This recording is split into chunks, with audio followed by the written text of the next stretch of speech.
Pessoal, boa tarde, tudo bem? Como que vocês estão? Então, hoje quinta-feira, estamos chegando ao fim de mais uma semana e nós temos aula de História e Geografia. Então, a nossa primeira aula, como sempre, é a de História. Peguem o livro de vocês aí e abram ele lá na página 114. Ó, as leis abolicionistas. Vamos lá saber o que é isso. Então, pessoal, lembra que quando lá em maio a gente estudou sobre a abolição dos escravos? Então, nós vimos que o período de escravidão durou por muitos e muitos anos e que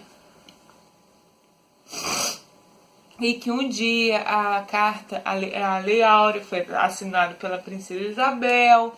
Então, mas aí a gente vai ver hoje mais 4 leis que também ajudaram nesse processo, né? Mesmo com a abolição dos escravos, algumas leis ainda perduraram e outras acompanharam todo esse processo. Então vamos lá, acompanha aí no livro de vocês.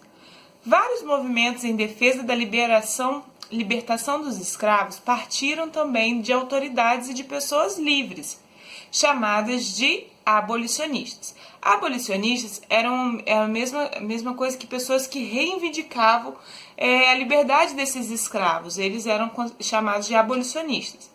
Em defesa da libertação, as leis foram aparecendo, originadas por necessidades e interesses da época, tá? Lembrando que tudo isso tinha a ver com o que estava acontecendo naquela época. E a primeira lei que o livro traz é a Lei Eusébio de Queiroz. Em 1850, a Lei Eusébio de Queiroz proibiu o comércio de escravos no Brasil. Dessa data em diante, as pessoas que tinham escravos os vendiam por preços altos. Essa lei ajudou a aumentar a procura por escravos em vez de facilitar a vida deles. Perceberam? Proibiu o comércio de escravos no Brasil. Porém, quem tinha vendia com preço altíssimo. E em vez de facilitar, piorou a vida dos escravos. Aí, ó,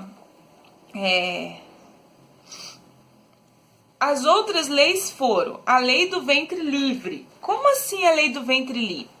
Em 1871, essa lei deu o direito a todas as crianças, filhas de escravos, nascidas após a lei, de serem livres, mas por continuarem vivendo com seus familiares, ainda escravos, restavam a essas crianças poucas chances de mudar seus hábitos e ter novas oportunidades de vida. O que acontecia com a lei do ventre livre? A mãe era escrava, não era livre, e ela ia ter um bebê. Esse bebê nascia livre. Porém, como ele tinha que viver com a mãe dele, que tinha que prestar serviço porque era escravo, automaticamente o estilo de vida dessa criança não mudava muito. Ou seja, era meio que uma farsa. A terceira lei que o livro nos apresenta é a lei dos sexagenários. Que é isso, tia? Que palavra é essa? Então vamos lá. De 1885,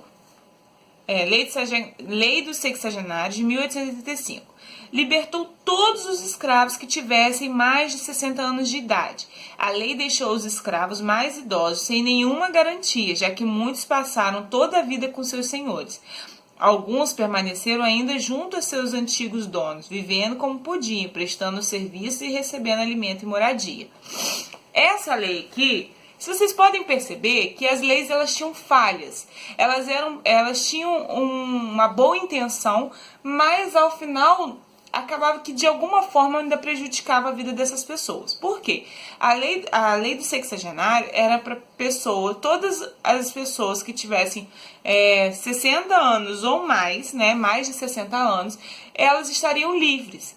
Mas pessoas acima de 60 anos são pessoas idosas. Vocês imaginam escravos que viveram a vida toda trabalhando duro com 60 anos. Então eram pessoas idosas. E aí eles foram livres. Mas e aí? Iam morar onde? Iam comer aonde? Iam trabalhar onde? Iam receber dinheiro por isso? Então muitos ainda tiveram que permanecer com seus donos por não ter uma outra alternativa. A gente falar sobre a última lei, a tia vai chamar a atenção de vocês para uma coisa. Percebam que A primeira lei saiu em 1850, que foi do Eusébio de Queiroz.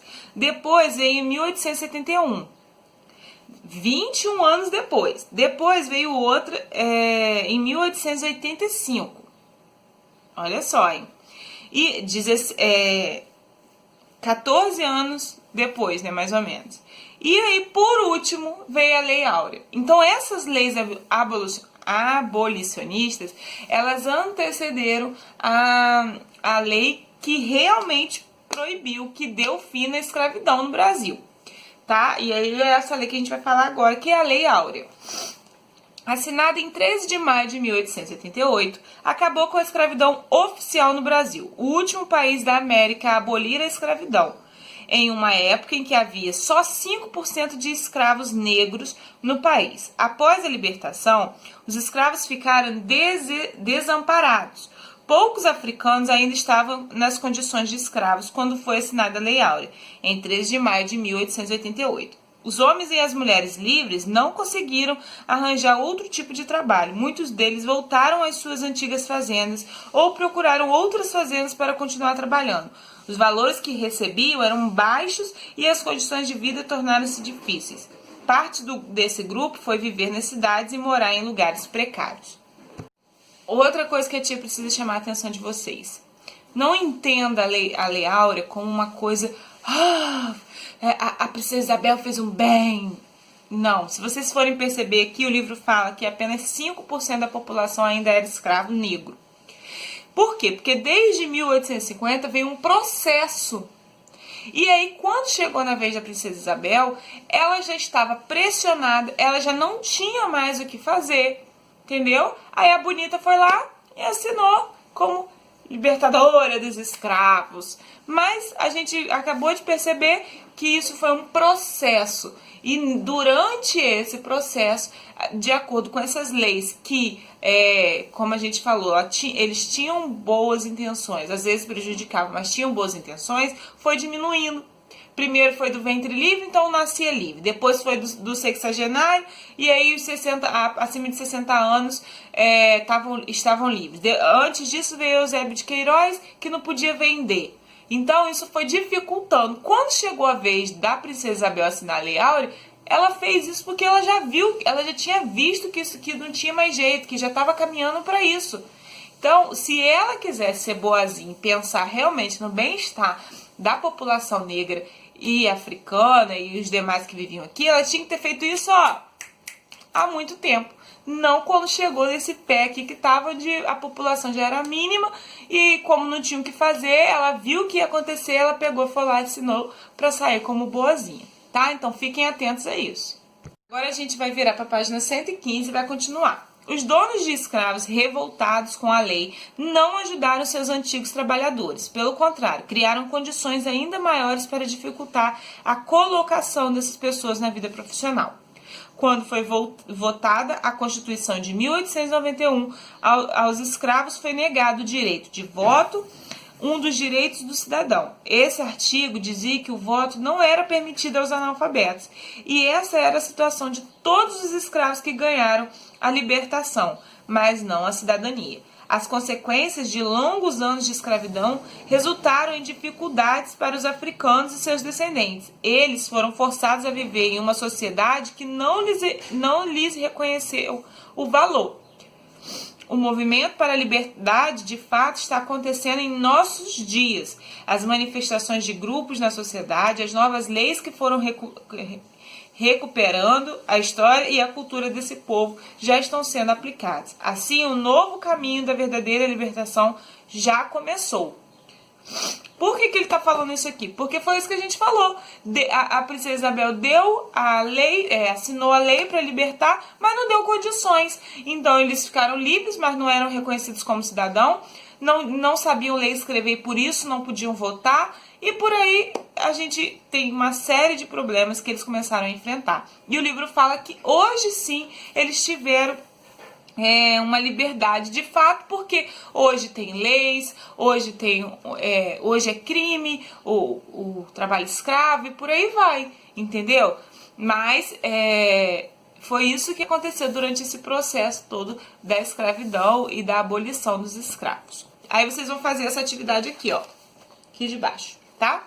Agora, pessoal, na página 116, seria um trabalho que nós iríamos fazer na sala, porque é uma conversa coletiva, nós iríamos ler e discutir em sala. Como a gente não pode estar na sala ainda, o que a tia vai pedir a vocês? Eu quero que vocês leiam com atenção esse parágrafo aqui, esse trecho aqui de dentro desse quadrado, onde tem esse menininho aqui. E depois eu quero que vocês façam um vídeo respondendo essas 3 perguntinhas aqui, ó. Tá? Porque eu quero ver e entender e saber aquilo que vocês pensam a respeito de tudo isso que a gente falou sobre a cidadania, o respeito e tudo mais, tá? Então, o que vocês vão fazer? Vocês vão ler com atenção, reler,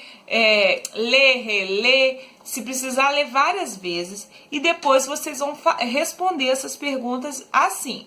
Então, a primeira pergunta é: o que faz um povo ser respeitado? Pense para dar suas opiniões aos colegas. Aí a letra A, você vai ler a pergunta. As pessoas que pertencem a esse povo, terem sempre orgulho do seu passado? De que forma é possível conseguir isso? Aí eu quero que vocês me respondam. Vocês leem a pergunta e respondem a pergunta, tá bom? Para ficar completinho o vídeo, tá bom? Depois vocês vão virar para a página 117 e vão fazer essa outra atividade aqui, ó. Tá bom? Então foi isso a nossa aula de história de hoje. Ó, um beijinho e a gente se vê daqui a pouquinho com a aula de geografia. Tchau!